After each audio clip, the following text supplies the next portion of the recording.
pledge allegiance to the flag of the United States of America and to the republic for which it stands, one nation, under God, indivisible, with liberty and justice for all. Next on the agenda is a moment of silence. Before we do the moment of silence, I would like to mention two names. Sam Vinci, who passed away on May 31st at the age of 98 years old. He was a World War II Army Air Corps veteran and a resident of Homer Glen. And Juanita from All Around Amusements. With the carnival just around the corner, I'd like to recognize her for her efforts to putting smiles on the children's faces, especially in the fest.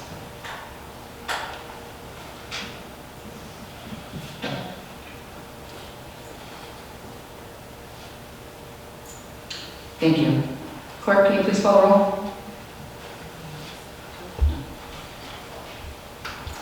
Trustee Mason. Present. Trustee Riders. Trustee McNaughton. Trustee Consolino. Present. Trustee Fialco. Present. Trustee Stylen. Present. Mayor Netsky-Trokey. Present. Next is community recognition. We have the 2023 Big Tree Champion winners. Melissa and Trustee Consolino, would you like to have that up for us?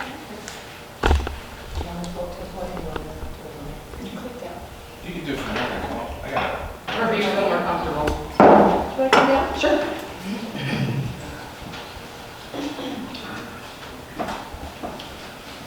I gotta wait for you. Carmen.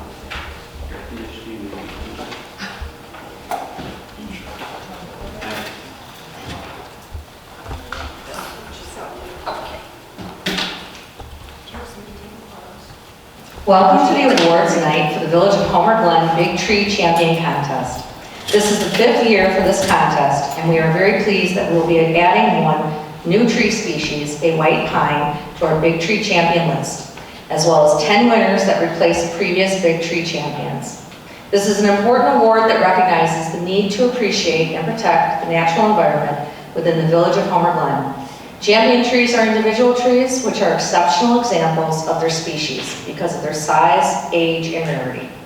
The Village of Homer Glen was founded and incorporated in large part due to the desires of its citizens to preserve the unique and diverse components of the natural environment with the village and take steps to assist in further protection and beautification of that environment. Through the efforts of the Environment Committee, the village created the Big Tree Champion Contest. This award recognizes citizens that have helped to identify and preserve the biggest of our mature trees in the village. We have 11 winners this year's Big Tree Champion Contest. During the award presentation, Mayor Christina Netsky-Trokey will present the award certificates to the recipients. Pictures will be taken as the certificates are presented, and these photos will also be available for viewing on the Village of Homer Glen website. Our first award goes to Jerry and Barb Rathke. They have identified a white pine tree with a circumference measurement of 67.5 inches and a shingle oak tree with a circumference of 81.5 inches. I thought you guys should be in the photos. No? Okay, no. I guess let's take a photo over here. Right here. Mr. Treese is the one that measures, and he's not with us There's two. tonight. Joe's here. Joe, why don't you come out here with us, please?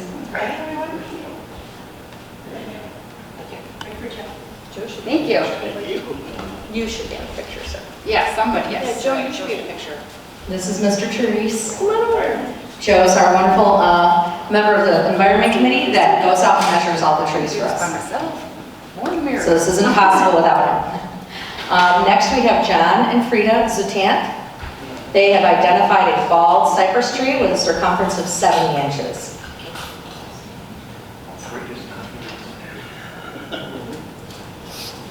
You're absent one. Let's stand right between us. Actually, it was Mother Nature.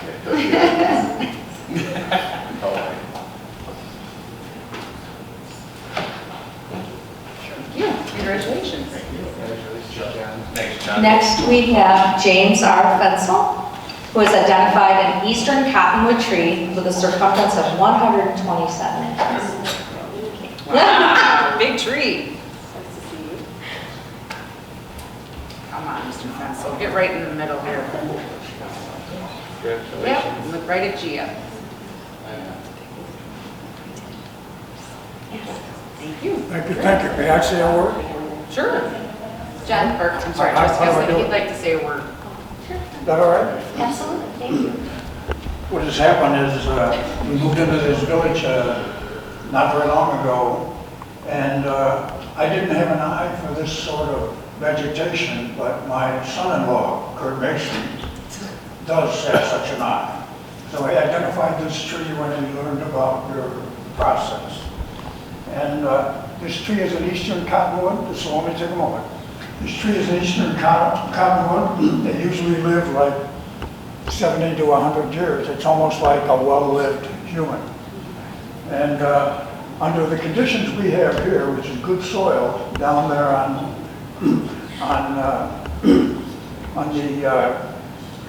what am I trying to say? Oh, on Spring Creek, we have good soil and sunlight and what have you. These things are known to go to 200, 300, 400 years. We don't know, of course. We're not going to cut it down and count the annular range. It's going to stay right where it is. Now this tree, of course, we didn't create the tree. We are merely its custodians, and it's up to us to look after its proper care so that it can continue to contribute to the rustic charm of our village of Homer Glen.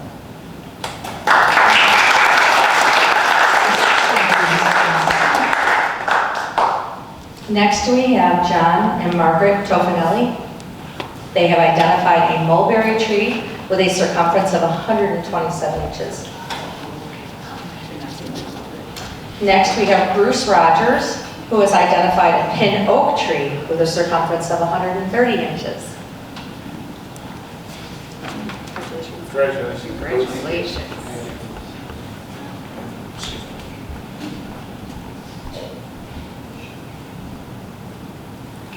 Thank you.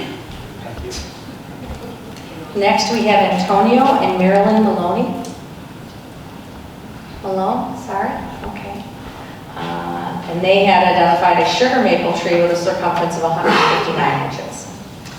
Next, we have Don Stonis, who has identified a silver maple tree with a circumference of 166 inches. Congratulations. Congratulations. Congrats. Hi, how are you? Good.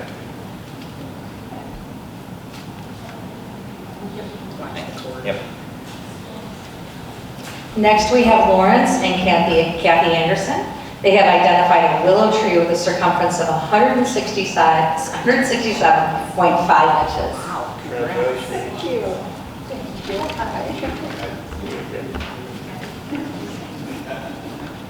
you. Thank you. And then the following two award recipients were unable to attend the meeting tonight. That was Lawrence Knipp, who has identified a blue spruce tree with a circumference measurement of 55.25 inches, and Marianne O'Malley and Glen Bond. They have identified a red oak tree with a circumference of 143 inches. So thank you for everyone that attended this evening and showing your support for this important award event. Mayor Netchke, Trady, and the village trustees, thank you for your support. A special thank you to the Environment Committee members for organizing and coordinating this contest, and a special thank you to Joe Treese for going out and measuring these tree nominations. Thank you, Joe.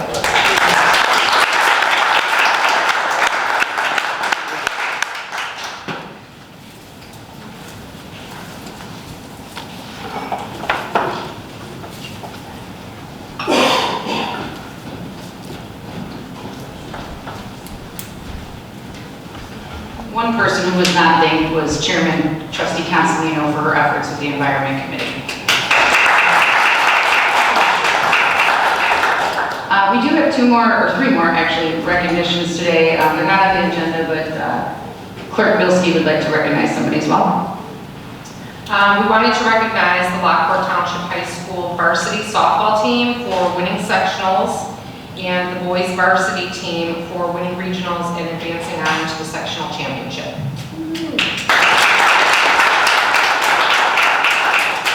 Okay, I would like to recognize a couple people. One thing I wanted to do was recognize the Boy Scout Troop 229 for their efforts in beautifying our village by placing 260 American flags around our community. They do this every Labor Day, Memorial Day, Veterans Day, Flag Day, which is today, and the 4th of July. If any residents are interested in having a flag put in their yard on these days, you can contact flags@esa229.com. I would also like to recognize Commander Lou Zemke from the American Legion Post 2011. If you don't mind, Lou, would you please step up to the podium and talk about your fundraising efforts for Memorial Day and the poppy sales?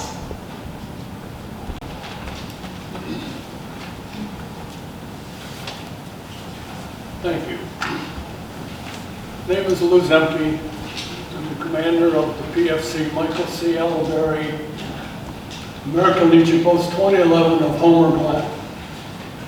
Short 5 years ago, we started the Legion here, and still 5 years later, there's a lot of people in Homer, Glen that still don't know we have a Legion Post, but we are getting better. We're getting the word out, and we're getting a lot of help from the village. I want to say thank you to the mayor, Madam Mayor, the village board, all the residents and businesses of Homer, Glen. Your support and generosity this year was outstanding. A year ago, we raised $4,000 in the Poppy Drive. This year, over 9,000. Special thanks I want to give to Jewel Food Store and Blueberry Hill Restaurant for allowing the Legion to stand out in front of their businesses and give poppies for donations. Also want to thank the members of Post 2011 and the volunteers who stood out there for many hours collecting and giving out the poppies. Also, Jerry Murtis and Ed Kerfin, who co-chaired the Poppy Drive, which lasts for a month. It ends at the end of May. We also placed cans around the village with poppies at the following locations: Megaplex, Blueberry, Chili's, Davidson's, Mug Shots, Cigar Lounge, Soft Cloth Wash, Sam Slots, Pelican Harry's, The Joint, Peppy Restaurant, Front Row, Cheston's, Nick's, Homer Cafe, Tavern in the Glen, Babalu Pizza, Patty B, Phoenix, the Car Show at Como, the Board of Options Exchange Downtown, which contributed almost $1,600, and I want to thank them for allowing us to place the cans. That brought in almost $800. So thank you to those businesses. As I said, the Poppy Drive ended on May 31st. On Memorial Day, Post 2011 has a Memorial Day program at Marion Village, which is our headquarters. It's open to the public, and we probably had over 50 people. My goal is to have double that next year as the word gets out. We have the program to honor the veterans who fought in the many wars, men and women, given their lives and their limbs to keep us safe. We wouldn't be there if it wasn't for them. The program consisted of, we had a young lady, freshman from Lockport High School, Juliana Molinara, who sang the national anthem and God Bless America. She did a great job. A couple speakers I want to identify. One was McKenna Orico, who's a senior at Lockport High School, who spoke and gave her perspective of what Memorial Day means to the youth. Also, we had Beth Rogers, who filled in for the mayor who couldn't be there, and she spoke on behalf of Homer Glen. She was a past trustee, and Beth, as usual, did a great job. We also had a surprise guest who showed up unannounced to me, but Mrs. America, Nicole Laha, who is a Homer Glen resident and also a past village trustee. Nicole came and spoke to the crowd, which they all appreciated. We ended the program with coffee and rolls for everybody in attendance. So if you remember next year for Memorial Day, we'll be there, we'll have a program. I hope you'll be there with us. Thank you.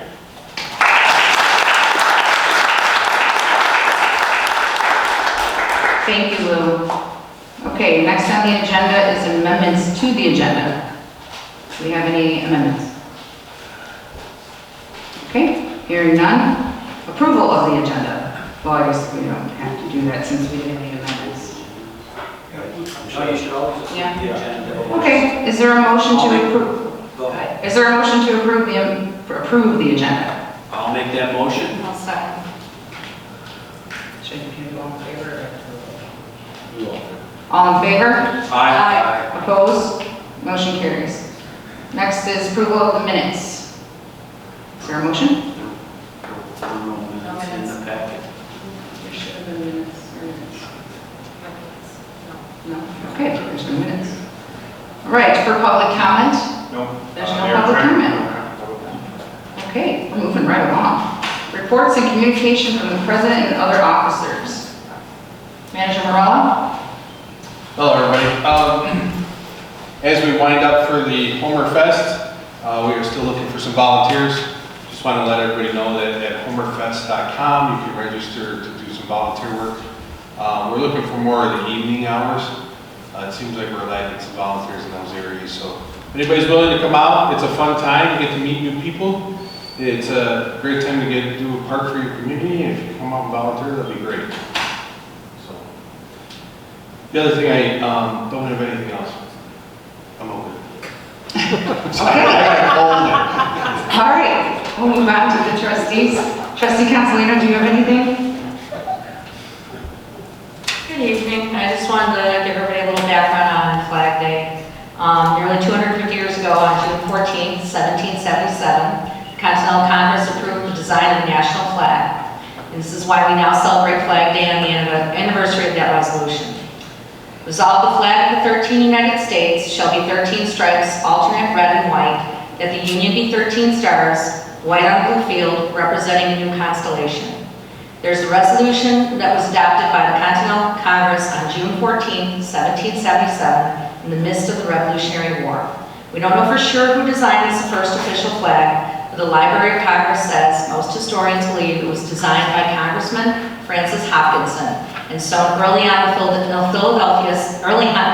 Philadelphia seamstress Betsy Ross. The new first flag saw battle 3 months later. According to the Department of Veteran Affairs, the flag was carried in the Battle of Brandywine. So that's all I have to share. Thank you. Thank you, Trustee Consolino.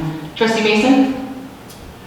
Yes, good evening, everybody. I would just like you to know that our committees, at least mine, are now up and running. We have Public Services and Safety Committee that held its first meeting last week.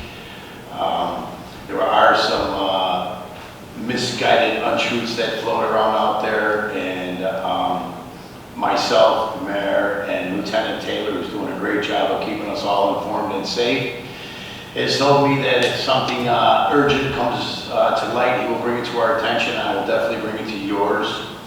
Also, he's done a great job of creating a contingency plan for the well-being and safety of our residents during Homer Fest. I won't go into details, but again, Lieutenant Taylor and the Safety Committee is doing a great job, and that includes everyone. We also had our Behavioral Health and Addiction Recovery Committee meeting, and Mr. Baber's doing a great job of putting that together, and we're working on some surveys and pamphlets that will be passed out at the Homer Fest, and I believe we're going to have the truck there too, Joe. So please stop by, say hi to those people. It is a problem that we have, and it's not just Homer Glen or Lockport, or it's the entire country, so anything we can do to bring visibility to that is greatly appreciated. Some people, and I think it touches everybody when it comes to drug addiction. I think everybody's family somewhere down the line has had some kind of incident or family member that has some issue that's underlying. And it's great if you guys just stop by, grab a pamphlet, fill out the survey, so we know how to attack this moving forward. That's it. Thank you, Trustee Mason. Trustee Fialko? Yes, some of my thunder has been stolen with Homerfest, but just to move on forward, Homerfest is in 8 days. The countdown has begun. All information can be found at homerfest.com. The first night for fireworks is on Thursday, June 22nd. Is the night of the fireworks. The fest starts a lot earlier. You can find that information again at homerfest.com. We have prepared throughout the year. The committee that I have has worked tirelessly to put this together with all the different facets of it. And we'll make the announcement of the people at the fest who have contributed at that time and maybe after the fest too. But nevertheless, we're ready to go. And as far as speaking with Lieutenant Taylor and the mayor this past 2 weeks, we have a plan put together. Everybody's asking, are you going to cancel? Are you going to do? What are we going to do? We've got all our bases covered. We have extra security, and I just want to make everybody feel welcome at Homerfest, and you will be safe. We can't tell you everything that we've done to prepare, but know that we are prepared. We are Will County. We are not Cook County.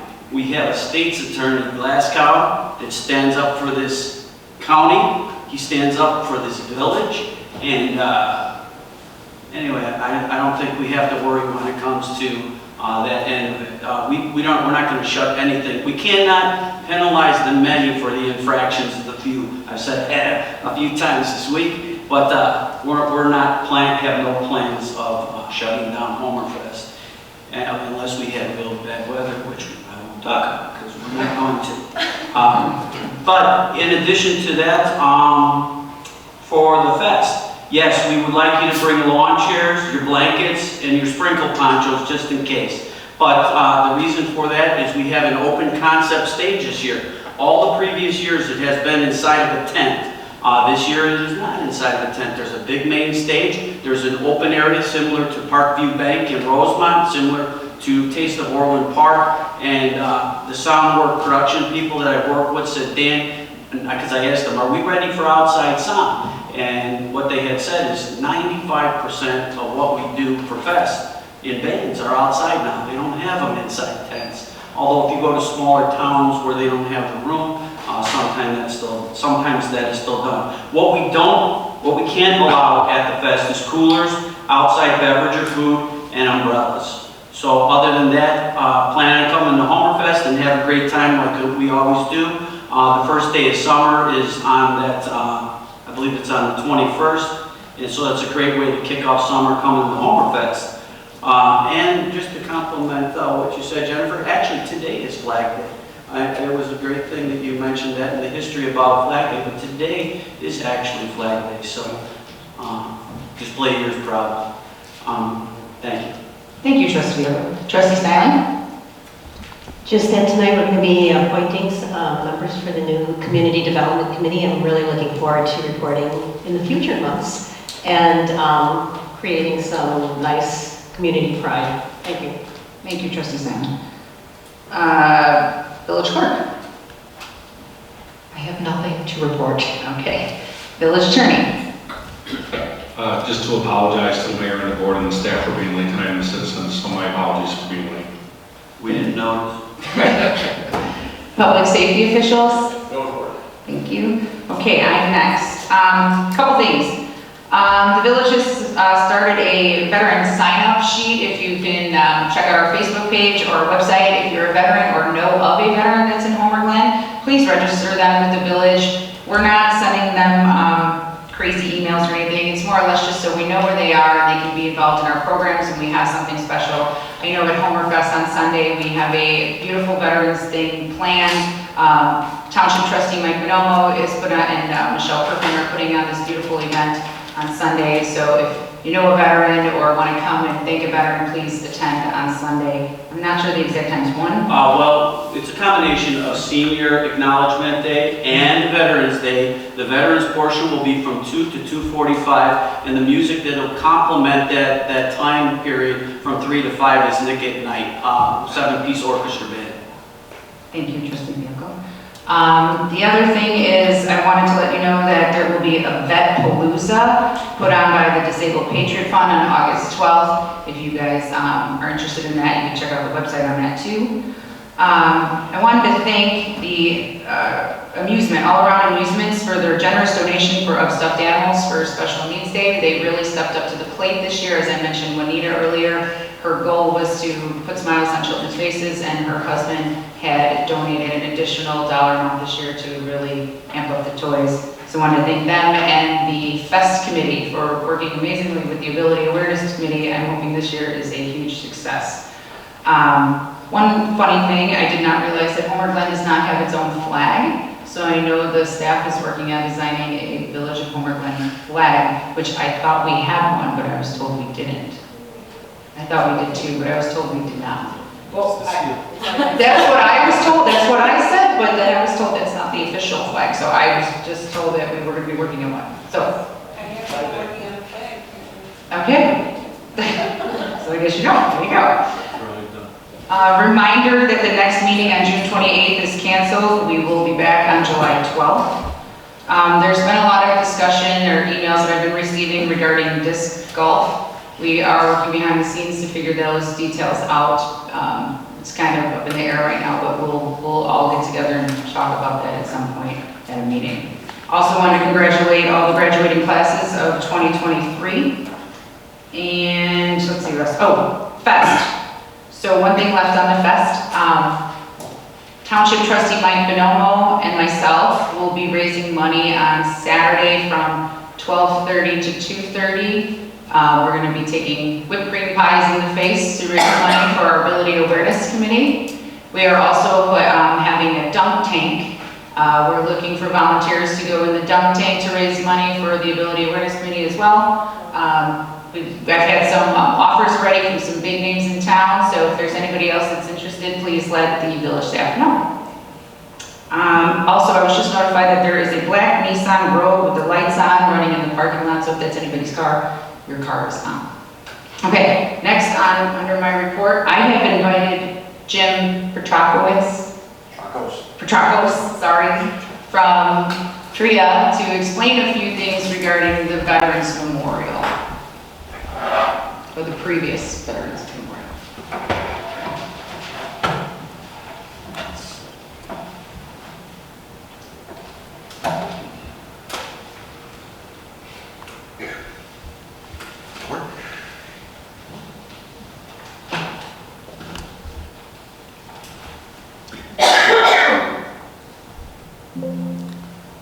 Okay, works. Good evening, board. Mayor had asked me to kind of put together a synopsis of everything that's kind of happened in the last, I guess it would be 8 years, of everything that happened in the park. There's been dozens and dozens of meetings and community meetings and so forth. So I kind of took this opportunity to kind of just say, here's some high-level highlights of all the presentations, kind of the last ones of all the phases, so I can kind of bring the board up to speed on what's been said, what's been out there, what's been decided already, what designs are already out there. And then also taking the opportunity, because there was a lot of misinformation that was out there, kind of dispelling some of the mistruths out there, just saying, here's everything that's actually happening that we've done so far. So introduction-wise, again, I'm Jim Petrakos. I'm a managing principal and co-owner of TRIA Architecture. I'm not only just an owner of TRIA Architecture, I live in Lockport, I'm in Homer Township. I'm a member of the community. I coach with Homer Athletic Club. My kids go to 33C. I help coach on the Stallions. So I'm very vested in this community, other than just being an architect that just got hired for this presentation, or for all our work here. Real quick about our firm. We're not some fly-by-night firm. We have 2 office locations. Our main one in Burr Ridge. We've been in business for over 19 years. And in that 19 years, we've done over $750 million worth of construction. And our staff, again, not a small firm, 24 architectural staff, includes the 3 principals. Of course, we've got interior designers, interns, and you can kind of see our breakdown in terms of diversity or minority staff and female staff.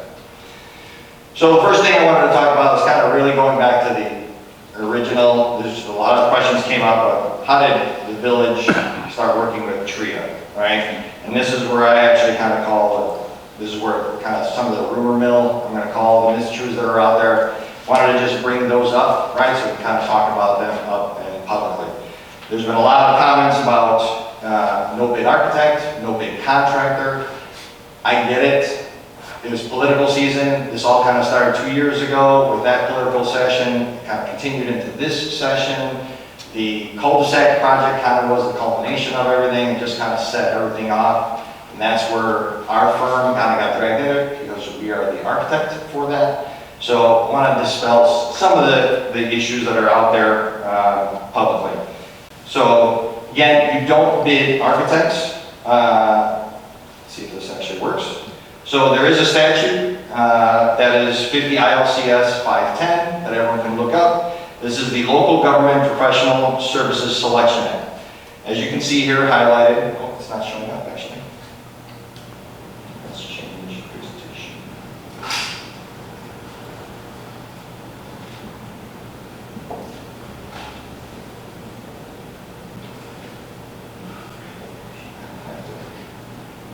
Over.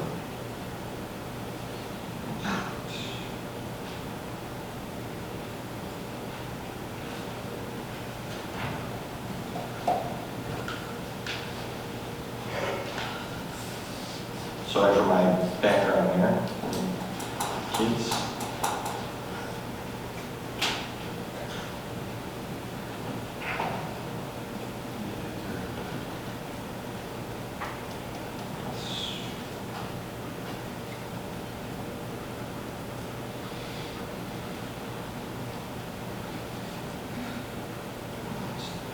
Not coming up on that one.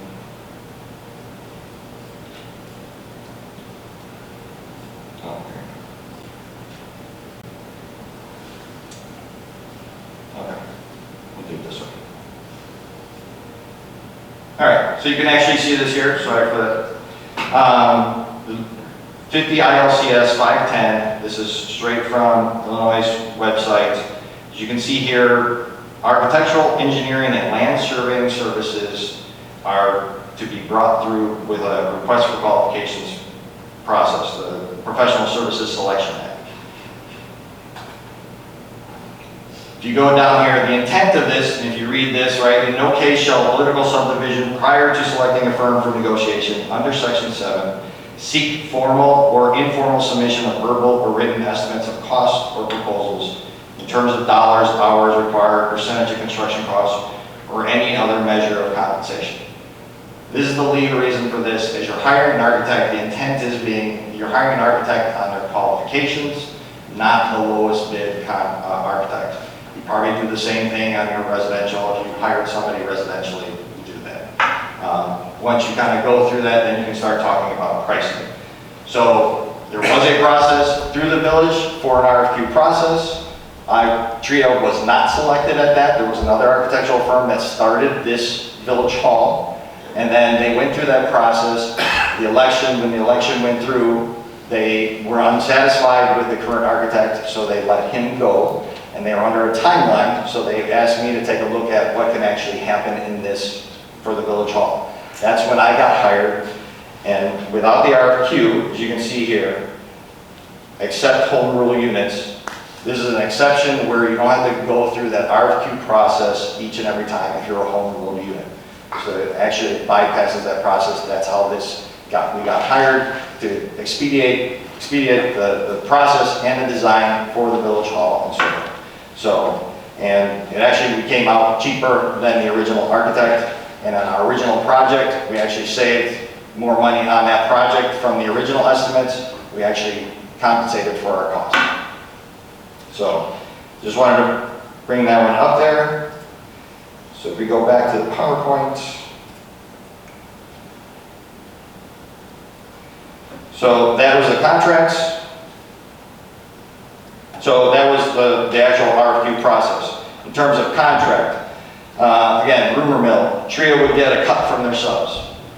As an architect, I'm not design build. I do not have contractors. I don't build anything. I don't pick up a hammer or do any of that stuff. I have engineers, sound consultants, landscape architects underneath me. We don't get cuts from that, that's not how our profession works. We hire engineers to do the job that you put forward for us. The other comment was, on top of that, TRIA would make an additional 15 to 20% profit. I'd love to have that if that was actually the case, but it's not. As you can kind of see here, I'll do this presentation here.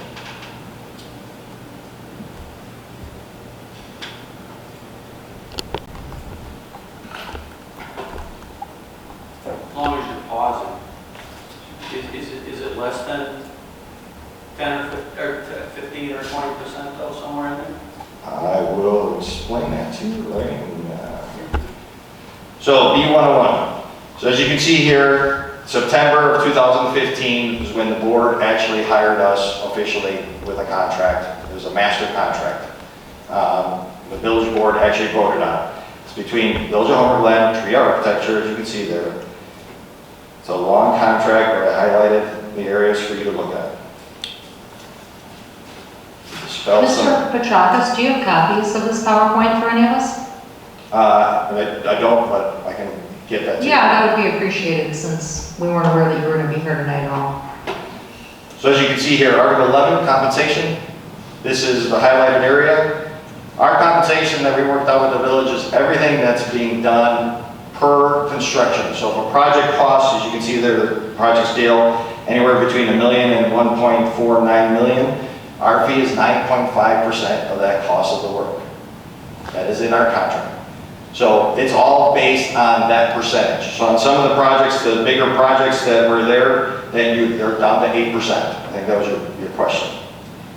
And that would be all parts of the contract too, because you were charging 10% on top of printing fees at one time, and that came up during the board meeting. So I know you've got it listed here with your numbers, but I know for a fact something was sent to a printer where you charge 10% on what the printer charged. And that's where people start, and I don't mean to interrupt you, but it is true, we don't have you down here as a workshop, so a little bit of a surprise. I don't mind hearing you, but I appreciate you taking a question or two while we are in this process. Yeah, again, I'm putting this information together so you actually do that. Reimbursables are an industry standard. If something, the village has a choice of actually printing it themselves, or if they actually do that work through us, I know, but we your charge first line says 10%. $0 to $499,999, and I know the printing fee was less than $200, and you charge 10% of that on top of it.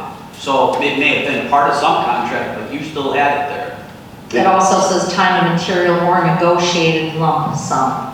For projects that are from $0 to $499,000. So if you follow the scale, any projects that are smaller than that, those are something that we would negotiate with the village to talk about what our actual fee would be. But the printing, Reimbursables. but the printing fee, Jim, I want to just focus on this so I can work from there. The printing fee wasn't from $0 to $499. It didn't fall in that category, and you were still charging 10%. So maybe you could explain that to me. I will find that for you. It says construction. Those are, Let's listen. The point of this was to clarify some of the miscommunication. He's not done. If we could just let him get through, and then we guys can ask questions that, new business or old business or whatever you'd like. I mean, you have a workshop, right? A workshop for this would have been on the agenda. Right, but as you guys, It's not out here as a workshop, so it's hard to kind of, this has never happened before, that's all I'm saying. I understand. I don't mean to be rude. No, I understand. But, But at the last few board meetings, a lot of questions were being brought up about the Veterans Memorial. I had asked if where should I put this? This was the best opportunity to put it here for him, so the board. Jim, have you ever had the opportunity to speak to any board members, this current board or the previous one before this? Have you ever asked or approached, or have they ever approached you? no, I went to a couple parks community meetings, committee meetings, and that's when I was approached by trustee Riders and just said, we're not interested in TRIA, we're just going to go with the contractor route. So this board, from 2 years ago on, we really haven't had conversations. I haven't explained any of this stuff, and then that's probably where a lot of the kind of misinformation is coming from, and just understanding. So basically, I was just getting asked a bunch of questions that I did not have answers to. The last few meetings, people have come up to the podium, have thrown questions at me that I didn't have answers to. I met with Mr. Petrakos and asked the questions I was asked. Being unable to reiterate that all to you, I had asked him just to repeat what he had said to me. Now, if we could just let him get through it, and then you guys can ask your questions after, that would be great. Because maybe he'll answer the questions as he goes through. I don't know, I haven't seen this yet. I just want to know why it wasn't on the agenda. Because I haven't done my report. That's not part of it. Okay. Well, if I'm getting asked questions and I want to report on something that I've been asked, that's where I don't mind finishing here, Yeah. but honestly, it should have been on the agenda. It should have been a workshop item. This isn't 5 bullet points, this is a whole presentation. Jim, how long is this presentation? So, I can finish it. I don't mind. Well, just hold on, please. Jim, how long is this? There's a lot of slides, but I can finish them in 15 minutes. Okay, well, here, we do have excuse me, we do have item O. We can open it, we can put it on a workshop instead. I Can we do really that? just finished, no, it's just that we're kind of saying we shouldn't ask questions, but in I'm a not saying you workshop. can't we ask usually do. questions, trustee Fielko. I'm saying let him get through, maybe he'll But answer the we don't question. normally wait till somebody's done to ask the questions, we ask as we proceed. And Well, that, he's because got- look how long it is, I mean, to go He back. has his is crazy. presentation, so maybe he'll answer the questions. Go ahead. Okay. So to answer the question, reimbursable expenses are items that the village, that are above and beyond the actual cost of the work that the village asks TRIA Architecture to do on their behalf, like printing. So on top of that, so the TRIA is doing it, it's not part of the negotiated fee because it's not a construction cost. The cost of the work comes from the contractor. Cost of printing comes from the village. So those are reimbursable expenses, and that's the line that I highlighted there for you.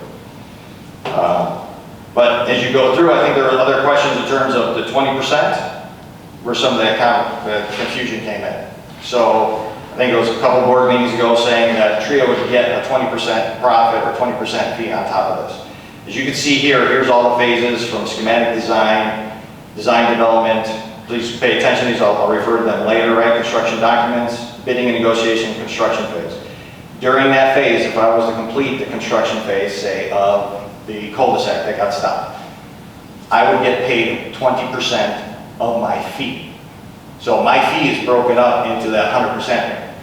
So I know we've had, Trustee Fialko, we had that conversation where you stopped the project, the cul-de-sac project during construction.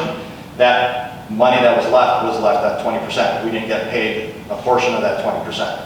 So that just breaks up our fee. I would like to correct you there. I didn't stop anything, the board stopped anything. I might have motioned it, but that's a board decision, not a me I decision. totally understand. I know we had the conversation about that, the contract and breaking. We may have had a conversation, but I did not stop any project, the board stopped you. I thought you just said you didn't speak to any of the previous board about any of this. About the design. We talked about the cul-de-sac closing. The cul-de-sac, the board It's not wanted what to you shut it said. down.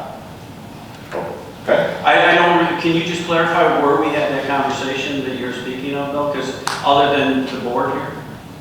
We had a conversation about what we had to do with the contractor that was closing up the cul-de-sac. If you remember, we met in the conference room out here where you actually said, how do we close this contractor out? And then what would be our fees? How do we close TRIA out? Because the contractor, you wanted to stop the cul-de-sac project, but he had materials, he had labor, he had performance and payment bonds that we had actually, the village had to pay. And that was a big discussion about how you actually About the get material, the lighting and the cables? Yep, yes, sir. That was about that, and not putting the cul-de-sac road in. It wasn't about putting the cul-de-sac road, it was about not putting the cul-de-sac road. Correct. So- Stopping the And there was a contractor. meeting with the village manager, myself, and a few other people. I don't remember the date of that, but that conversation did happen, you're right. Yep.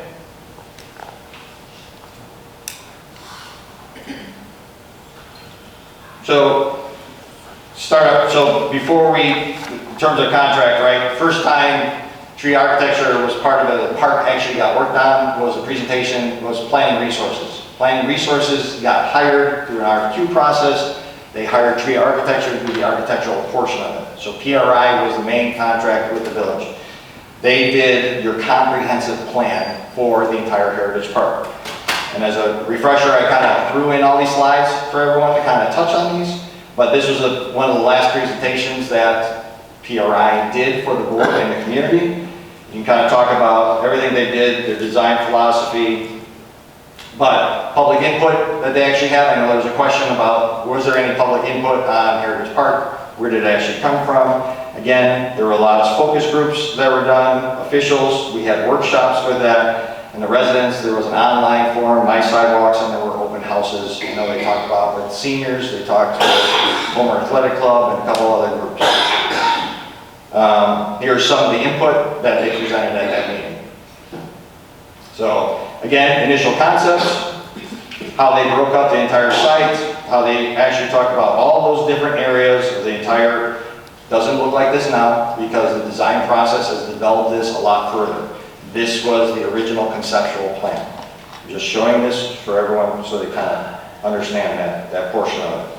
PRI created then an implementation plan. How do you actually get this all done?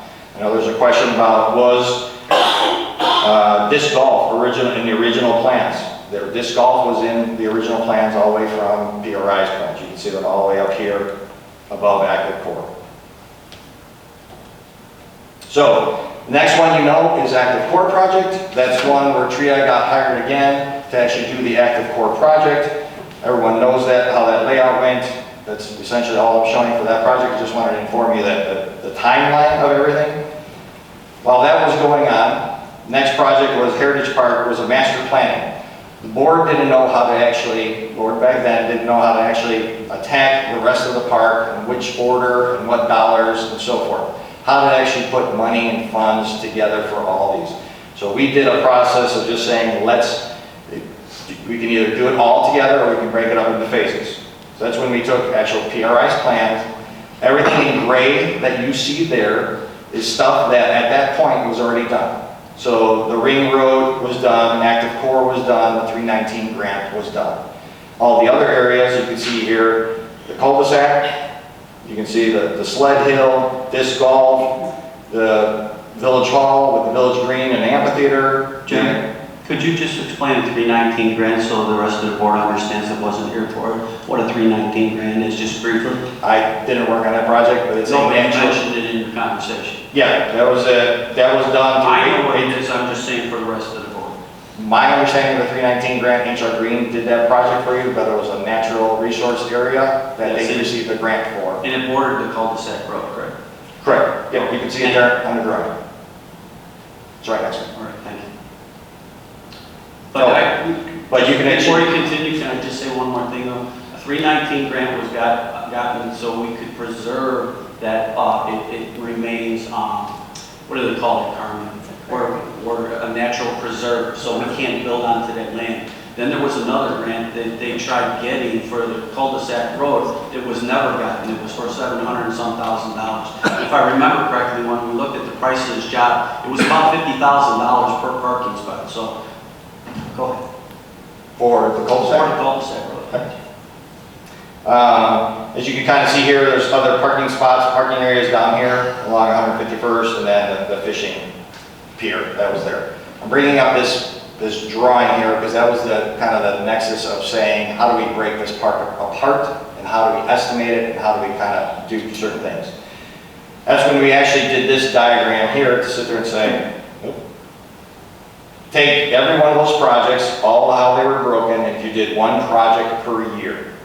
And from then, we just said each project, each year, just in order, plus escalation, how you would have, and I can't see it, 15 million, 18 million on that one side, and you actually did it. Then we said if we did all the projects in one over here, how it would be significantly less.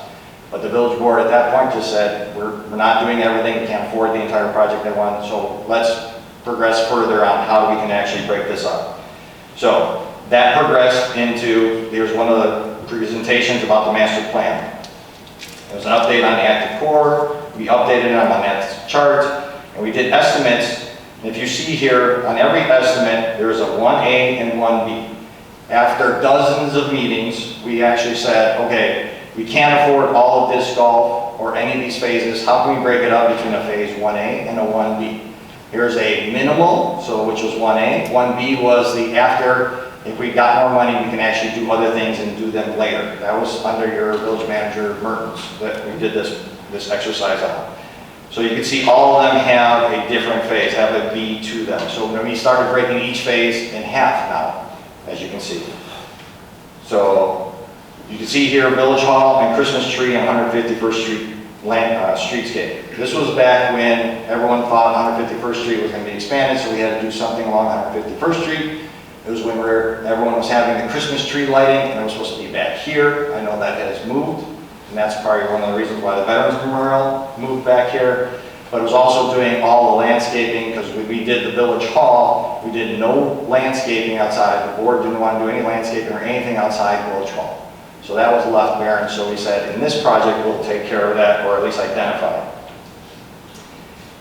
So you'll start seeing all these estimates as they develop, as they progress, as they're moving forward. So at that point, the board said, we need more detail on what this actually looks like, right? What do we get for the sled hill? What do we get for the open play area? What do we get for Veterans Memorial and so forth? So they hired us to actually do schematic design, the next step in the design that we talked about. So they said, let's do the schematic design on each one of these. And I've got the dates here and so forth.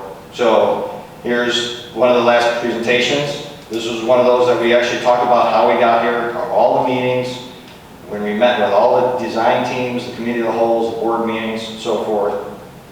We talked about finance funding, these are all public meetings. Talked about community feedback for that portion of it, board feedback, design team consensus. So everyone said we can do the minimal projects in 2020, or you do the select projects in 2020 in these portions. And as you can see, they started progressing further. So they now started front-end loading some of the projects and then doing all the other ones as we progressed out. You can see that we did that so we can show that there's an escalation on each year as you went out.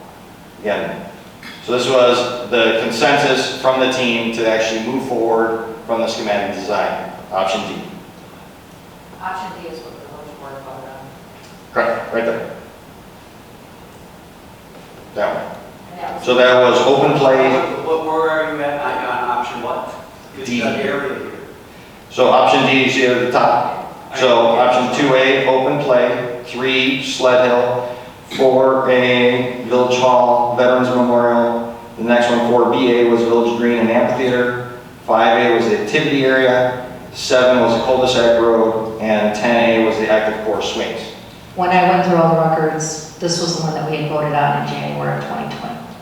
Right. So now the board asked that the active course swings be broken out and done faster, and because they wanted the swings actually done in the active course. So that was a separate project that went out.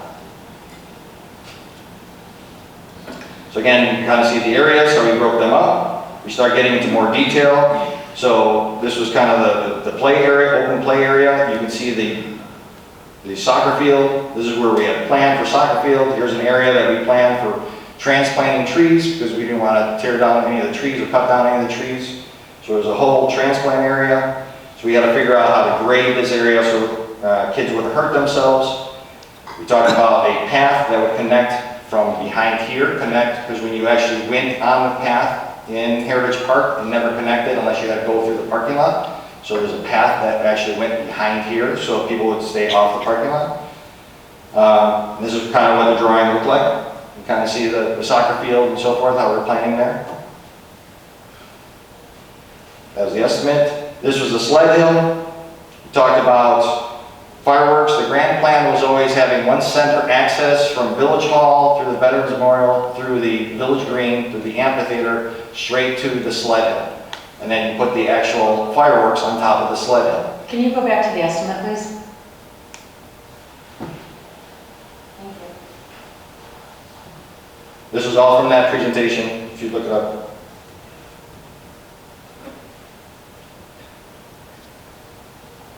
January 22nd, 2020.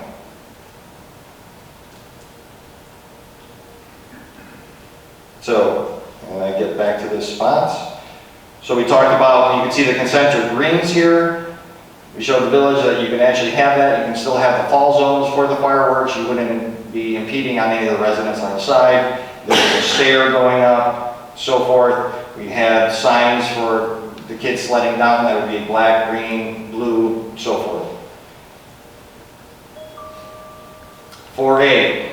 So this was Village Hall, that entire 151st Street, and you see that bubble there at the entrance, on that east entrance to Heritage Park. Because we actually said if you would actually master plan this, that you would actually have a master sign, a great big sign as an entrance to Heritage Park. We didn't do it on this side because that was also Village Hall on this one. So that would be the entrance. Again, renderings showing what that entrance, that gateway would look like. And then we talked about the back of the Village Hall. So we talked about what we can do with landscaping in front, what we can do in the back, how we can do the Veterans Memorial. But this area here, when we designed Village Hall, was always meant to be a community room. That's why the doors are locked on there so nobody can actually get to the dais. So this was supposed to be a community room, and that was originally for the Christmas tree lighting, right, we've discussed. But then Christmas tree moved to the active core. So then the Veterans Memorial was the next best thing to actually have here, because then you can have community events in here, you can have the bathrooms and so forth, and you can have a warming shelter on any of those items. So this was the ideal spot, plus the area's serene back here. So again, designed for everything around Village Hall. You'll see that gets pared down a little bit. And these are the renderings of the Veterans Memorial that was proposed. There were 2 Veterans Memorials that were proposed in one of the earlier meetings. This is the one that the board chose in the workshop. So you can see here the large American flag that was taller than the actual building here, so people driving on 151st would actually see over the building and be able to see the flag, so they know that Veterans Memorial is back there. And then you can see the other flags there and the different plaques. Jim, can I interrupt you for a second? Sure. So we currently own these designs now? Yes, sir. So we can build this anywhere we want? Yes. Within Homer Glen? Yes. I'll show you a presentation of the more finite drawings, but the village actually has the drawings. We sent them to Carrie Freiling. I don't know what year I have the drawings, but. And this all stays pretty cohesive. It's all off the same design, the original design, along with the beautiful entrance you just showed us? Yes, so this was still in the schematic design, so that entrance was, the board voted that down, they didn't want the main entrance. So I'll show you the actual drawings of what was finally approved to actually go into construction documents and go out to bid. All right, I'm sorry for interrupting you. I'm just in awe that we already own this. I have a quick question about that. How is it that we own them when we were told by your offices that we don't own them unless we use you? You have a license to build on those drawings. You have those drawings, you are granted a license to do that. We have it all, we can do it without you? You can do it without me. We're not going to have to pay you? Here's the weird question about that goes into it. Your staff is probably going to want an architect or an engineer to do shop drawings and do construction observation and do that. Another architectural engineering firm will not want to take that liability on our drawings. So you can, you will have been asked that before, you can do that, you can hire another architect to watch our drawings and do them, because you have them, you physically have them here at Village Hall. 030, a request for approval of a variance from the exterior structure construction standards of 75-67A of the Village of Homer Glen to permit vinyl siding on the first floor of an accessory structure over 225 square feet in lieu of the required 3 feet and 36 inches of masonry around the lower portion and fiber cement siding for the remaining portions for certain real property located in the R1 Single Family Residence District at 14316 West Hickory Avenue, Lamont, Illinois, within Homer Glen corporate limits, HG 2311-E. I'll make that motion. Is there a second? I'll second. Discussion, trustee Bialko? The discussion that I'd like to have is if we look at pages 7, 9, and 12. Now this is specific to the siding that's on this building. I read the motion for A in the location of where that structure needs to be in the house on an angle. I agree with 100%. When we get to this and we look at the proposed garage, it's a pretty big garage. It's in the front. We've already approved that you can do that. But if we look at page 9 and 22, And we also kind of look at its position as to where it's facing, the side of that garage. You want to put vinyl siding on there. And being that that garage is facing basically towards the road, and there's some subdivisions that are all vinyl and vinyl, I just don't think that vinyl, because of the size of the garage and because of how it's facing. If this was behind your house, it might be acceptable maybe.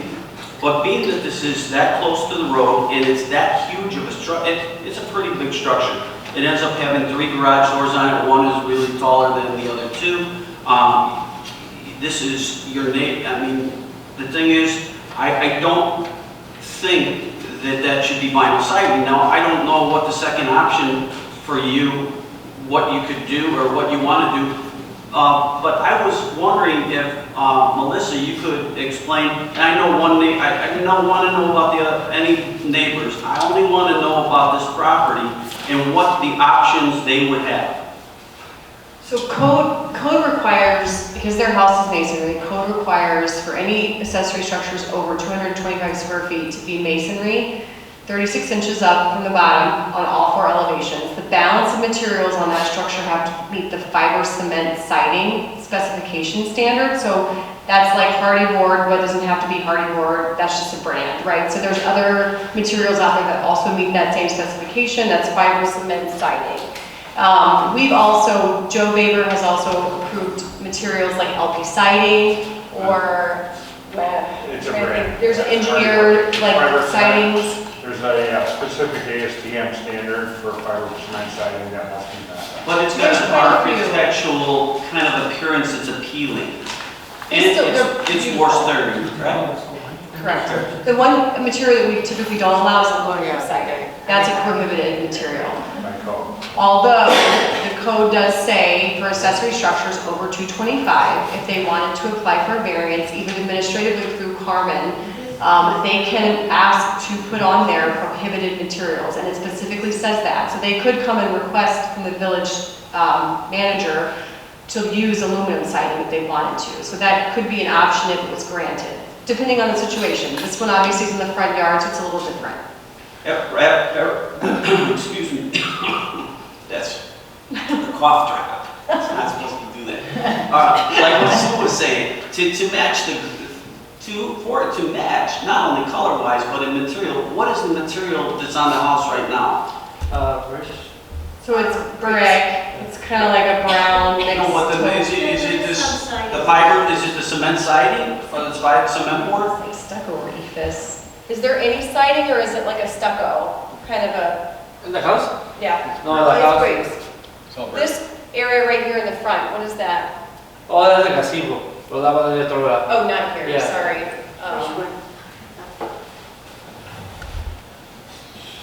This material, oh, that's your garage door, right? So Yeah, the whole that's all, first yeah. floor is all brick. It's all brick, yeah. It's all brick. It's not like, I thought it's the angled house, I wouldn't look at it today. And there was, can I look at your photo? Or the house next door that has vinyl siding. You're right. No, that's right, I saw that one. But there's like a dark brown, it's kind of like my house, for anyone who knows it. It's brick mostly, and then there's a little bit of siding. On the second floor. Yes, on the the second floor. gazebo. So what I'm just saying is that I think that should match. Well, I mean, This they can looks like take it's down part a of the vinyl house. siding that's this color looks exactly the same. Yeah, okay. So I think that's, again. I think I agree with Trustee Stalin that it needs to be comparable to what you have on the house. And I think going with a fiber siding, cement siding, or something hardy board that's a little more consistent with what you have on the house would be a better option, especially because of the size, the square footage of the side of your garage, and how that appearance to to the neighborhood and everything would look. This did not have to go to the planning commission either, so it's up to this board at this point for something like that. Would you be okay with going with fiberboard instead of cement board, or hardy board? You'd be okay with that, Yeah. right? I mean, we gave you, we said, yeah, you can put the structure up, but help us out by making it kind of look like the rest of the house, and and where it's not that flimsy, you know, Yeah. vinyl siding. Yeah, that's fine. For enough, it's okay. So will there be any brick at all on this structure? The 3 feet to 36 inches, is that correct? I think they are asking to not put that on Right. currently, so again, if you're not all right with that, then it would need to be a requirement, or, I see your neighbors don't have, They have a vinyl label. I see. Vinyl side, yeah. That's small. But for me, it's okay. I don't care that much. But as trustee Fielko said, you'd be willing to work with something a little sturdier, a little more hardy appealing. board, right. A hardy board, a cement board, fiber Yeah. board, something a little more fire retardant, that kind of construction materials. Yeah, for me, it's okay. Yeah. can I clarify?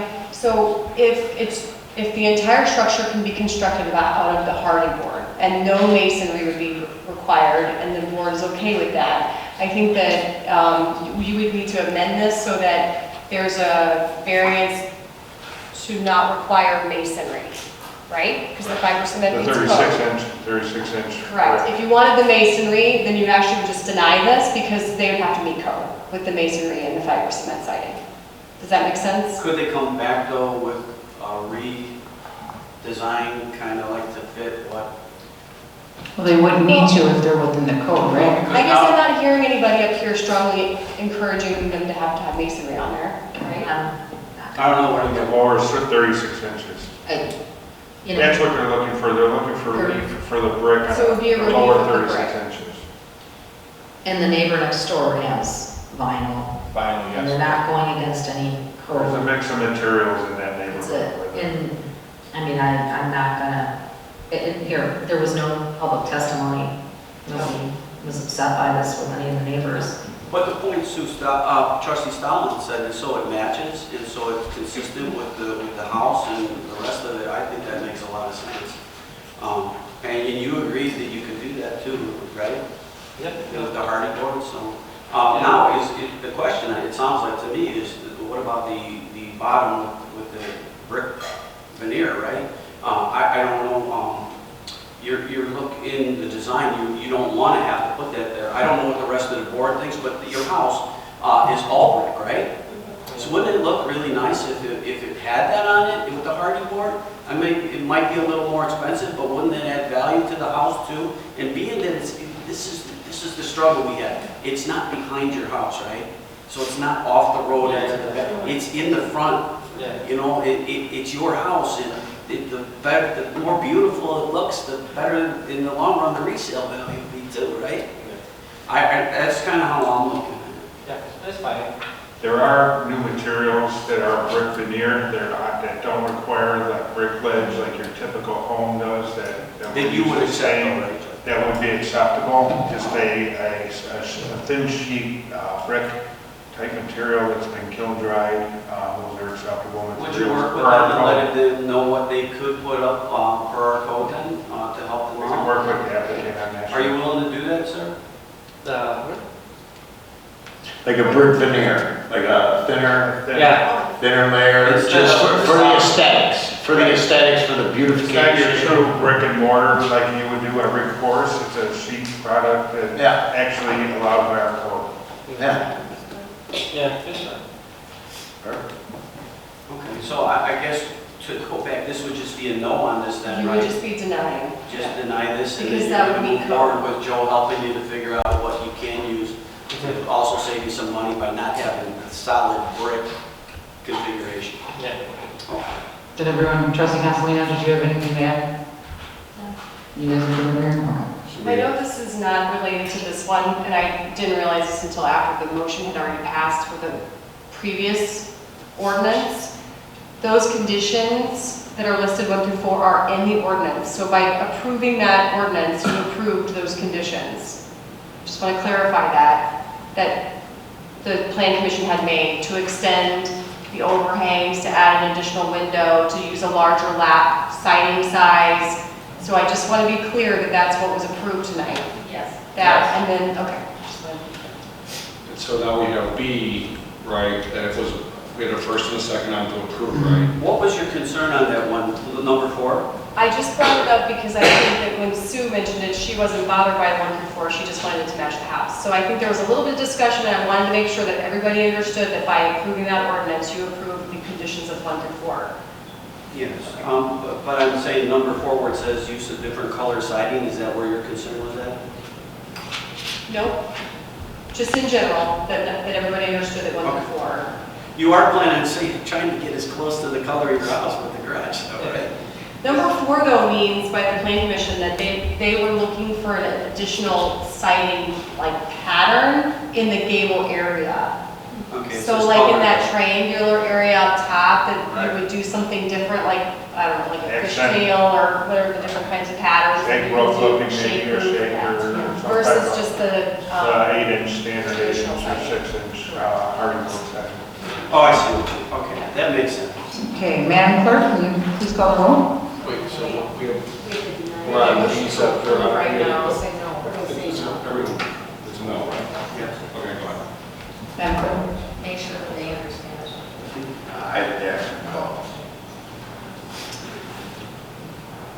Madam Clerk, can you please call the roll? But you have to make sure that you understand. They agreed, Joe spoke to them. Yeah, we'll work on the signs. We'll work on the signs. Trustee Fialko. No. Trustee Mason. No. Trustee Styler. No. Trustee Consolino. no. Okay, motion fails. So the second part is just you have to come back to us with, They don't. no, they don't. No. They just speak about. It would be code, They're gonna be code. and I'll work with them in meeting code. Right. Before I issue the permit. Okay, thank you, Joe. Thank you. L4, consider for approval the amended Mayor and Village Board Standard Operating Procedure Number 001 to reflect the removal of the Admin and Finance Committee, establishing the Community Development Committee, and updated name changes to Economic Development and Community Festival Committee. Make that motion. I need a second. I'll second. Trustee Fielko, over to him. Actually, I have a parliamentary inquiry from our legal counsel on this one before we proceed. And that would be, at our meeting previous to this, we got rid of admin and finance in that process. And yet we have an SOP 001 that has that in it. I just want to make sure, doing one before, should we have done the SOP first and then the ordinance? Or should we have done the ordinance like we did and then make the adjustment to the SOP? Or collectively at the same time, should it have done that? I don't think the SOPs are codified, right? They were just written after. Codified? Yeah, so that is when you take action and you approve. This board codifies or takes action, making an SOP law. What this board does is they pass the ordinances and the resolutions, and the staff creates an SOP to mirror what's outlined in the law. So when we change the law here at this board level, the staff then goes back to the SOP and modifies it to match the new law. And it doesn't come back for us to codify. So in fact, there's actually two SOPs, but this is the one we commonly use. There's another one that was actually written before So this. if that's the fact though, that we don't come back on it, we're adding something, but are you saying that admin and finance shouldn't have been in here as one of the items then? Because it's the removal of admin and finance, and you said once we changed the law, which took place at the meeting before this, but yet we're here for the SOP where you're saying we don't change. I don't think it needs to come back here, right, Carmen? The SOPs don't come back here, do they? So why is it coming back? They come back because on an annual basis, they have to be reviewed by the board. Because admin and finance was strictly on the last ordinance, it's a change to the SOP, so it needs to be motioned. Okay, so I'd like to make the motion to remove, Well, the motion has already been made, so. no, I made a motion, I'm making a Right. motion on the motion. Oh. I'm going to remove, it because it doesn't have to be in there.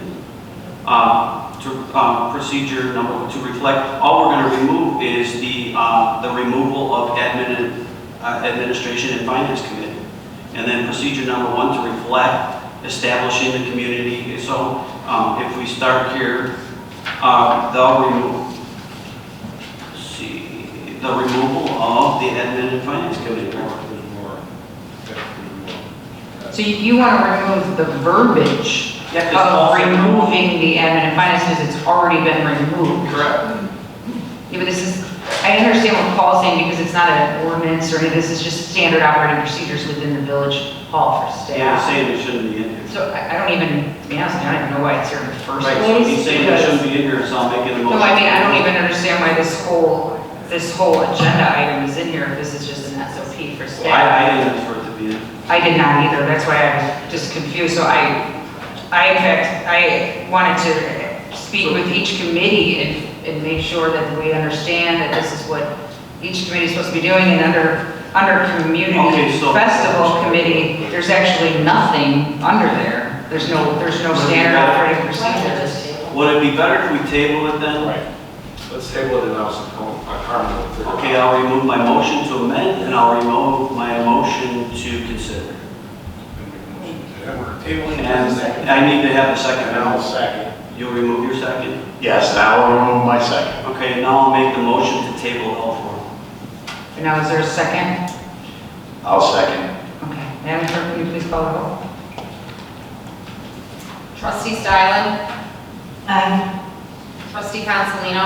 Aye. Trustee Mason? Aye. Trustee Fialko? Aye. And so our goal here is to get the correct verbiage on here and bring it back, right? That's what it needs, right. If it needs to.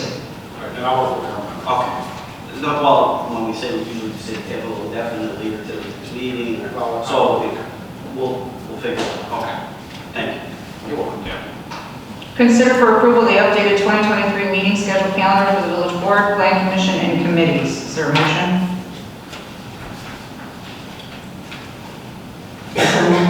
Is there a second? And I'll second. Discussion, trustee Stylen? No. Trustee Mason? Not at this time. Trustee Fialko? No, Trustee Consolino? No. Madam Clerk, can you please call the roll? Trustee Consolino? Aye. Trustee Fialko? Aye. Trustee Mason? Aye. Trustee Stylen? Aye. Motion carries. Consider for approval of proposal for the current technologies for camera equipment and service contract to install a video security system for the village hall in the amount of $10,943.02. I'll make that motion. Is there a second? I'll second. Discussion, trustee Fialko? The reason I made, yes, I've got a little bit of history on this, since, it was right around 2 years ago that the cameras in the hallways and outside, there were one or two in the front, we were notified that there was some type of chip in there that for government agencies, that it could be hacked. Now, I know ours didn't connect to a system possibly where it could be, but it was a precautionary measure to disconnect it. So the shopping, I think we've gotten bids before on this that were off the charts. And in the meantime, we had come up with surveillance through Imperial out in the park. So we had spent a lot of money out in the park on those cameras. And these cameras, we knew we had to be replaced, but the village manager was handling that at the time. And Matt then was gone, he was handling it. Then now we have Carmen, and I talked about Carmen. I think we need to have the security in the hallways. Now, the way I understand it and the way it's read here, it's no sound on it. So when after a village board meeting, nobody's being recorded sound-wise, just video if there was something that Lieutenant Taylor had to use, if there was something type of crime he had. So that's the way I understand it up to this point. What I was concerned about was we have Imperial Service right now that we have a contract. And this is where I want everybody to be. This is an admin and finance thing that would have come up. When we pick somebody, a lot of times these service contracts are buried in the details where you have to pay an annual fee. And the first time, in the first round that I went through, there were 9% increases, and I brought it back and had it renegotiated down to, I think it was 1 or 2% a year instead of the 90% it was at. So to the new board members, I just want to put that cautionary thing out there to always, when we have contracts, look for what's buried in the details as far as the contract that comes with the video camera, because it has to sometimes be, now this may be different, and I'm going to ask Carmen. I know Mike is running the camera, Mike's name is on this. Mike is our IT guy. I know that we've been looking at these for a while, but Carmen, could you give us an update? And I think what we'd like to focus on is, okay, we've got this contract, it's so many cameras, it's not a business in Homer Glen, which I frown upon, because I think maybe we could have found somebody in Homer Glen, it would be a business here that we could have utilized. But in the meantime, for this to be, for discussion-wise, can you explain the cameras exactly where they're at? The ones that we'd be buying, and the service contract. I couldn't see the service contract and how it would interface. Now, I know we were saving some money because with this company here, we have some pending money from money we've spent, it looks like, that they kind of owe us, and we're saving $4,000 somewhere along the line. But I don't know if that's actually savings as to it's a credit. It looks like, to me, it's more of a credit than it is a savings. And so, without me rambling before I could you help us out, Carmen? Yeah, so you're right, it is a credit with current. We do take current monthly fee, and then as we build up credits, if we don't utilize our credits, you know, we get offers like this. You know, current is one of our largest technology. We use them for, you know, our servers, email interface. There's a lot of different things we use it for. These cameras were to replace the cameras that don't work. They literally are not hooked up. And who was managing those cameras before? The ones that don't work right now? Mike, do you know who managed the cameras before this? Do you remember the service? Yeah, what do you mean by manage the cameras? Like who installed them and? Yeah, who was surveilling, yeah. Well, the contract that comes with them for storage and monitoring and all that stuff. The current cameras that we have installed, so hold on, Currents is the name of this company, but I'm talking about the cameras that we're actively using, I mean, when I say current. So the cameras that we're actively using right now, we do pay Imperial monthly fee to maintain them. However, the software that is used to run them is a perpetual license that we have when you buy the camera itself. It's an access camera to the brand. So that software is, we're not paying anyone for that on a monthly basis. So there's no additional fee. But with current, you're saying with current, there is no contract, no contract that goes with it? There's no contract that goes with installing the cameras. I mean, we do have... But a monthly fee like Imperial's got on every camera that's in this park, we have a service contract built in.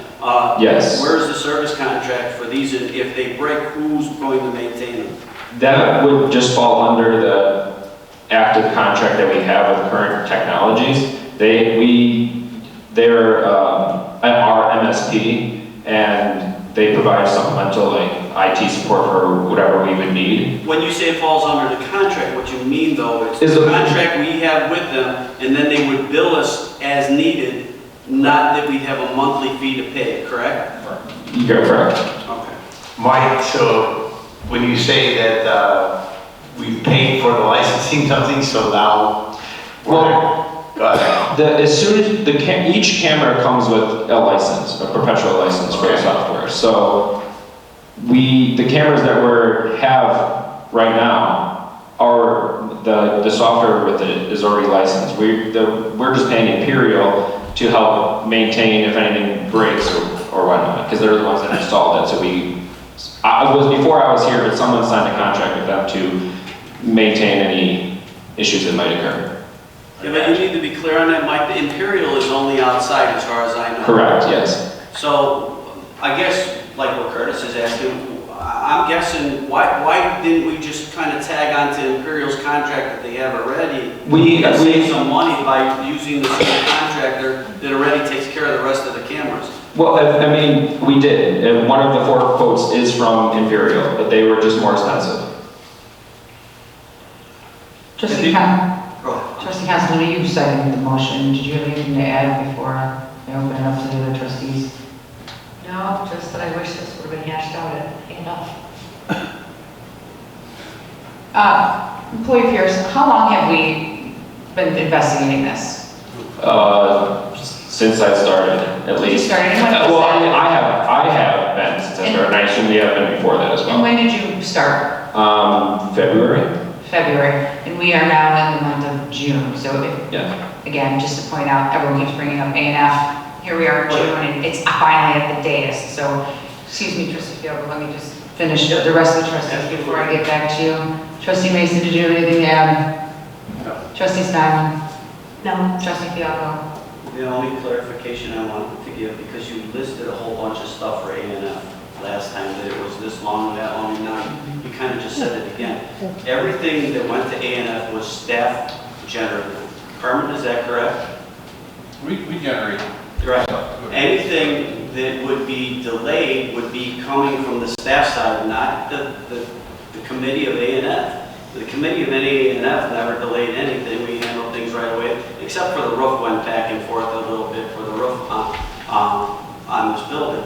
But for the most part, anything that's been listed here last meeting or right now, would you say that this was an A&F issue that was overlooked? Or was it staff generated to bring it to A&F, right? Well, when I got in the office, this actually was presented to me by the previous IT person. And I just thought the quotes were extreme. And then I requested new quotes, and you know, as we start going through time, they weren't presented. My question though is the A&F question, it's everybody's ping-ponging back and forth. It's not the responsibility of A&F to ask for something to come, except the contracts that, in A&F, the only thing I did ask for was contracts that would be 2 months out. But no one's saying. But what I'm saying here is you're blaming A&F. No, nobody blamed For A&F. time factor. Nobody At the blamed other meeting A&F. you did. No, I did not. Oh, you can go back and I even asked that. No, I was not blaming A&F. My point was, it takes this long to get to A&F. All of the trustees that are sitting up here are capable of reading through this and making a decision, and don't need to have three trustees telling them what they recommend to the other trustees. You guys were all voted in, equal, There's no argument that. you guys are all equally have the same The rights. I mean, disagreement is with the time factor that you're saying A&F had some control over. no, my point at the last meeting was that everyone kept saying I was packing in the agenda. No, that wasn't packing in the agenda. That was all this stuff that was being brought forward because it was waiting to go to A&F, from my understanding. That's why I pointed out for the last meeting. Madam Mayor, can I have the floor? Trustee Fialko, are you done? Things sat in A&F forever, regardless of why they sat there. We saw that at the other meeting, and you're right, we all have the capability of reading through these packets, making an educated decision at that point, and it doesn't take. So some things were from 21, some were from 22, some were from February. This is where you're wrong. Well, That's what I'm saying. You're right about we can do it now. So we have we all have the ability to take and to go through these things. I'm not, there's no argument there. I agree. I'm okay with what we're doing right now on this trial basis, like we call it. But what I'm saying is, you can even ask Carmen, there's nothing that's said in A&F like you just said. That's the only part you're incorrect about. And I was there, so I know. And Carmen was there, and Joe's always there, and so is Jim Cassano was there, and so is Brenda. Nothing sat in A&F that didn't work there. My point of saying that is, you know, when people make comments like, I wish it went to A&F, well, I apologize, but I wouldn't want someone else telling me what I should do. I mean, I would still do my due diligence and inform my own opinion. I wouldn't want someone else telling me. And that my point of the time frame was to show that I was being blamed for packing the agenda. That's why I wanted to let everyone know how long it was sitting, that it could have either waited or could have went prior to an earlier meeting. At this point, I think we're getting off topic of what we're talking about, so Madam Clerk, can you please call the roll? Trustee Styler? Aye. Trustee Consolino? Aye. Trustee Fialko? Aye. Trustee Mason? Aye. Motion carries. Old business? Is there any old business? Trustee Fialko, right ahead. Okay. Since we rolled into the new board here, we were at a position with local 150 negotiations. And since then, we have not heard any information about Local 150 at all. I'd like us to be updated on what's taking place. I know where we left off. I don't know if we're at liberty to say where we left off. Paul, are we at liberty to say where we left off at least, or not? I can tell you that our office, sorry, but Trustee Bianco, our office has been in contact with the Pistachio for 150. Emails have been exchanged. We're getting ready to get back at it. The mediator asked the union to put together a list of outstanding items. Okay. That's where we're at. So mediator, you said the key word is in mediation. Right. So, all right, so everybody knows that's in mediation. But now, if there's continued negotiations, we've always had two people involved in those negotiations. Should mediation not work out, and I just want to know the process. Are we going to be bringing that information to the executive board, go into executive session, discuss it, and if there's going to be continued negotiations for some reason, who is going to be that second person with you? Usually it's been the village manager. Will that continue to be the same? I have no objection to that. All right. I would like that to continue since Carmen knows the history, since we've gotten started. I will also be present. Carmen and I are meeting Monday. Okay, perfect. Just so, because I haven't heard anything about it since we started. Okay. A lot back and forth. Mosquito abatement, that started, right? Did they do the first spray already, right? They've done a spray a month ago, but for the fest, we're going to start the 4-day spray. Right, I know about that. I just mean for the general public to cover all of Homer Glen. It's already started. It's already started. Just so everybody knows, on the website that's posted out there on the front page about the pollinators and how it does not affect pollinators. As far as the Lakota group downtown study, is that completed now? No, I was just going to say, Jeannie. We're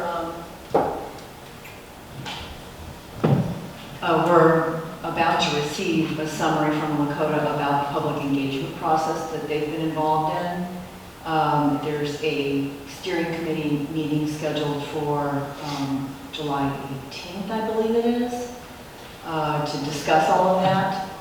The market analysis is ongoing right now, and that should, I think, wrap up around the end of July. So they're following the process as set forth, and that's the activities they'll be doing this summer. All right, well, thank you for that. Yeah. Is that all, Trustee? Trustee Consolino, do you have anything for old business? No. Trustee Mason? No. Trustee Styron? I just want to be able to hear an update on what's happening with Trentina. With the dirt there, I had asked if we could see a certificate of that it was safe or there was nothing in the soil. I can give you a brief update. Myself, Margaret Sabo, and Gail Schneider, who was on the telephone, met with Brett Westcott, just asked some questions. He did say when the original soil came in, it did have some debris. It had blacktop grindings. It had some piping and some other things. So he did request that they remove that and put the clean soil, which we were guaranteed to do. We had discussed a testing on the soil, but since we found out it came from a development area in Orland Park, which had clean soil, which by the way, when they brought the soil over, there is a contract that said it must be clean soil. So it is, so I said, let's hold off on the expensive testing until we find out more information. I have another meeting with Brett Westcott and Carmen coming up next week. With Ballich. And with Mr. Ballich as well. Okay. Okay, thank you for that, I apologize. Anybody else? Nothing? Okay, new business, is there any new business? Trustee Bianca? I'm just always gonna start with Did you. you bring your mic though? No, here we go. As far as us moving forward, I know we're looking at a downtown area through the Lakota group. And I know we've had a lot of problems with our water. I think that our village is in good shape. I think we have an attorney that's dealt with water before. And I think it's time for us to start looking at our own water reclamation center and to move forward with that, because we have to kind of not be babysitted by anybody. We gotta put our big boy pants on, big girl pants on, and become our own village. And part of that is not handcuffing ourselves with the water. And the way we start with that is by building our own water reclamation center, so we're not at the beck and call of the Bonnie Bray facility. We're not tied to anybody. And once we start shifting the people off of that and onto ours, is it correct? We end up making that sewer fee for the village. So in the forefront, it might cost us a little bit of money to get started, right? But in the long run, which we have to think long-term for the village, right? That's going to help us out. And I think we're in a great position right now to start looking at that, to start doing that. And I know something came up for a meeting that we're going to have shortly about it, and thank you for starting that. But I think we're headed in the right direction with that, because being at some other villages kind of like holding us hostage with that, and I know it expires, but I don't know what the conversation would be outside of that, other than us being on our own. But first, just to give you an update, Trustee Fielko, we do have our first water meeting on June 21st at 9 a.m. I don't believe there is a trustee that is in attendance, but if a trustee would like to be present, one trustee would like to be present so we don't violate the Open Meetings Act, I'm okay with that. What date was it? June 21st at 9 a.m. And who's in meeting with? That's me and Christina. And Brett Westcott and John Sawyers and staff. Yeah. And then I scheduled 2x2s with. I would love to be there. Yeah. So it's just kind of get the ball rolling so that we can come to this meeting, or a meeting, and have more discussion about it. Village Manager, Marla, now, our agreement with Lockport expires 2030, correct? The wastewater agreement does expire in 2030. Our boundary agreement expires in 2024. What expires in 2030? Our boundary agreement? Okay.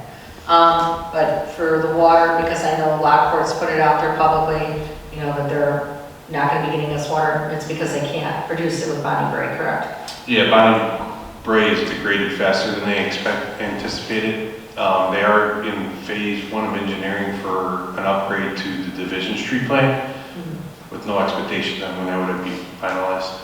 Just to be clear, the boundary agreement and the water reclamation agreement with Lockport, though they are with the other towns of Lockport, one doesn't have to do with the other. I mean, the boundary agreement won't affect the water, and the water doesn't affect the boundary agreement, correct? Well, yeah, it kind of does, because there's property that, is within the Homer Glen boundary that is unincorporated that could potentially, because we don't have wastewater. Depending on where we locate. Sewer, yeah, we don't have wastewater sewer facilities or anything.